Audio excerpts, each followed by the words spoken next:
Robert Ellison was born in 1944. He attended Western Military Academy in Alton, and afterwards he went to the University of Florida. He got really into photography while he was there and ended up going to several civil rights marches to shoot photographs on spec for Jet and Ebony magazine. And then he was hired by Ebony to photograph the Selma Montgomery March with Martin Luther King Jr.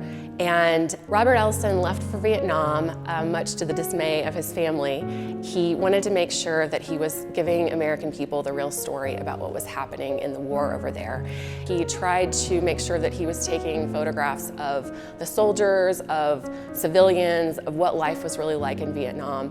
He was depositing his film to send back to the United States and bribed his way back onto a plane to go back into Vietnam, and the plane was shot down while they were on their way back, and so he died when he was 23 years old.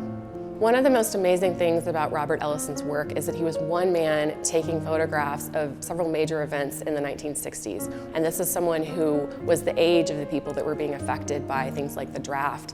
And he died in Vietnam, even though he was a civilian, and his photographs still resonate with people today. I think that these images are important mainly because Robert Ellison took these photographs that really captured very trying and tumultuous times in our nation's history. I mean, I don't think that you could say that there is any war that was popular, but we can definitely say that the Vietnam War was not a popular war. There are a lot of images that Robert Ellison took that characterize black soldiers' involvement in the war. And then when you couple that with the photographs that he took of various civil rights marches, all of these significant aspects in our nation's history are reflected, and that's why we felt that it would be needed and important for our community to be exposed to these images. So that was part of the reason why we at Lewis and Clark Community College initially hosted this exhibit in August of 2023. And based on our relationship with Jacoby Arts Center, we feel very indebted to them that they were willing to rehost this. And so it's really very, very fortunate that we're able to have this opportunity for our community to view these photographs again.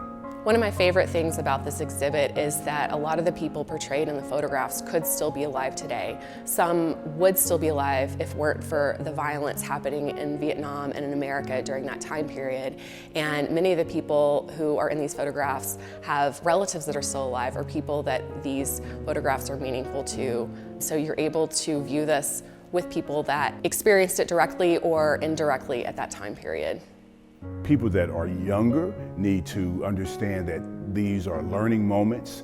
By them coming to view these photographs, they can understand whose shoulders that they are standing on. It's not just for African American people. I think that these photographs here have a cross-educational element to them, and so people of all races, of all backgrounds can benefit from these photographs. And so those are the reasons too why we think these can become very reliable teaching moments.